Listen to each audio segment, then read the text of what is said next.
Join Stevie for his story. Let's talk. Stevie Howe, let's talk.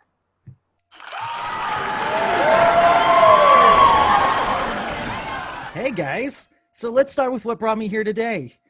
Masako Ioke, the grand communicator that has united me with this cause. I decided to sell my house in Salt Lake City in 2013, and my lovely wife and I, we packed what we could fit, as well as 2 angry cats and a giant house plant, and moved to Olympia, Washington. When we would meet people in Olympia, Washington, their response would be, "Why?"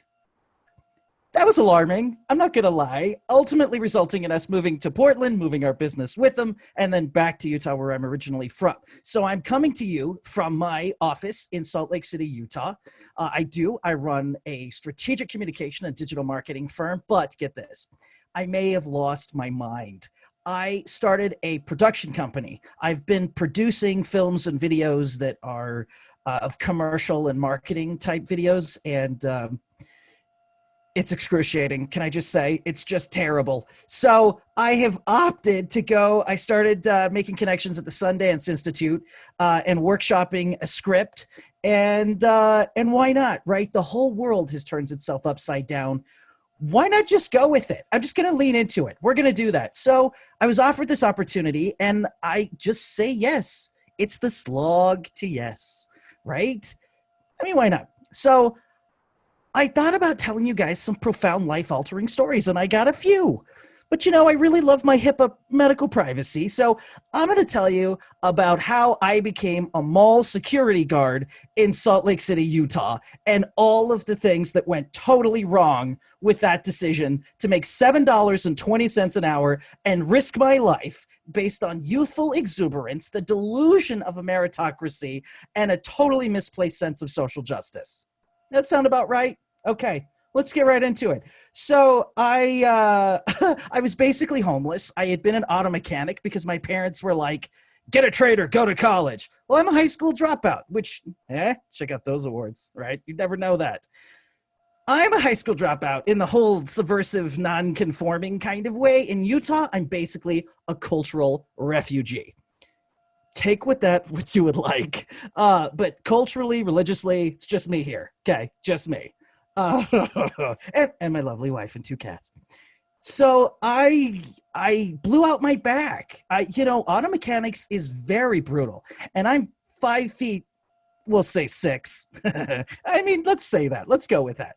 And relatively small framed, but muscular. So I had a bit of an inferiority complex, right? I had something to prove. And all the guys in the shop were like, you're going to hurt yourself. I didn't believe them. No, of course not. I'm 18. I'm invincible. So I needed a new career within like a year and a half. So my friend, I used to hang out at this coffee shop called Beans and Brews downtown. We joke and call it As the Bean Turns because, drama, theatrics. He says to me, I'm like, okay, look, I'm functionally unemployed. I'm sleeping in a closet of a coffee shop, okay? This is not how I intended life to go for me. And, someone took mercy on my soul and said, okay, go get this job as a mall security guard. Crossroads Plaza, that's what this is called. It's now a totally different mall, totally different thing. But at the time, it was built on old Korea and Japantown when the railroads merged from the west and from the east. They did so in northern Utah.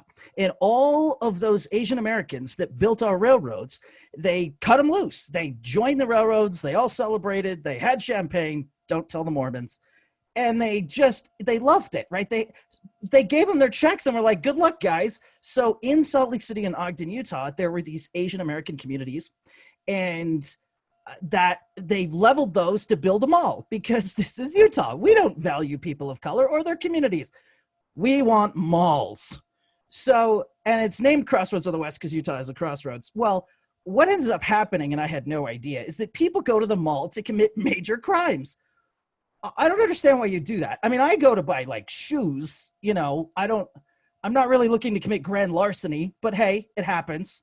And so I put on this uniform as this nonconformist gutter punk teenager, right? Who had previously been a homeless teenager. Again, cultural refugee, just saying that, bit of a malcontent. So I used to wear this pig t-shirt underneath it with this big smiling pig. That was like my subversion at the time, to have a healthy attitude of contempt. And I worked with these guys that had the most raging inferiority complexes. I mean, it was just, oh, it was like a masterclass in toxic masculinity working for mall security. Like, you guys know you don't have any actual power, right? You make $7 an hour. Just bring it down a notch. You just got to calm down. So I'm training with one of the few men I've met named Kim, who's a tall, gentle, kind man. And then the second day, I'm training with this guy, Russ, who went on to be a Salt Lake City Police Department officer. And we're in a Suzuki Sidekick with big flashing yellow lights on the top of it. Very official, very formal. Nothing says authority like a Suzuki Sidekick with yellow lights on it. And we're going down through the parking structure, and this is my second day on the job as an unarmed security guard. No gun. Thank God. Do not give a 19-year-old with an inferiority complex a gun, please. Please, America. So right, just don't do it. So we're coming down this parking structure, and we hear this shouting.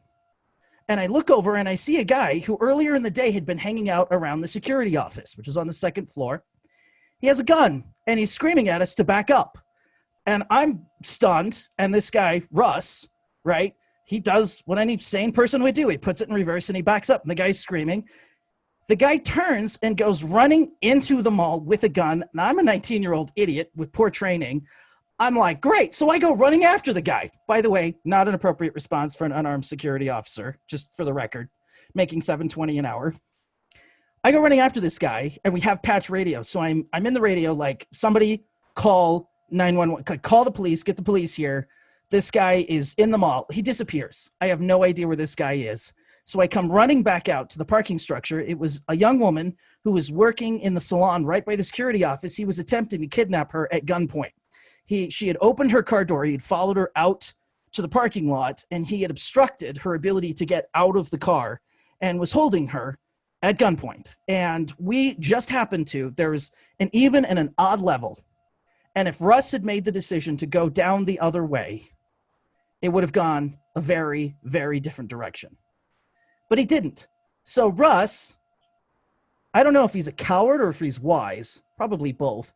He backs up and he goes, he got as far away from that gun as humanly possible and went to an office and stuff to call the police. They broadcast, there's loss prevention, what's called loss prevention. Those are the people that prevent theft in some of the larger retail stores that are anchors, the large retailers in the malls. He had footage of this guy looking right into a camera. So the police department and the civil authorities in Salt Lake broadcast this all over the news, and the guy's landlady called in an information line and reported that this was her tenant. So 2 days later, he went into a stairwell in what at the time was the Salt Lake Downtown Library and committed suicide, rather violently and publicly, I might add. And this taught me several things about my personality. One, I will always run after danger. Okay, this was an important life lesson. This not well advised. I will always do that. And don't do that, by the way. Just don't do that. The other thing is I had to disabuse myself of these youthful notions of meritocracy, that I would work hard and that I would be promoted and that you could start with a noble No, that is not at all how the world works, it turns out. Older me completely understands this. This was in the late 90s, by the way. It also taught me something about the precariousness of timing. That you don't know if he would have turned that wheel one way instead of the other, which direction it would have gone in. I also learned that excessively friendly, inappropriate people probably have an alternative agenda. Because this guy had been hanging out around the security office and he had been making, it was odd. It was very odd, making lots of extensive conversation. That was my second day on the job. I was completely hooked. I loved working security at that point. There was no way I was going to not do that job. I went on to go to college and graduate with honors, and that's what all this stuff behind me is about. And pursue a completely different career. Obviously, it's the exposition, went through that.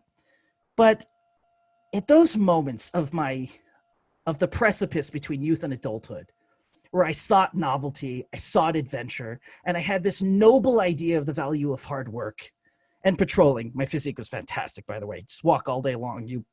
It's a great career for cardiovascular fitness. I learned the value of it. And I'm glad that I was offered the opportunity to tell you the story of my incredibly bad youthful judgment and my brush with adventure and possibly death in retrospect. So thank you for offering me this opportunity to share that with you.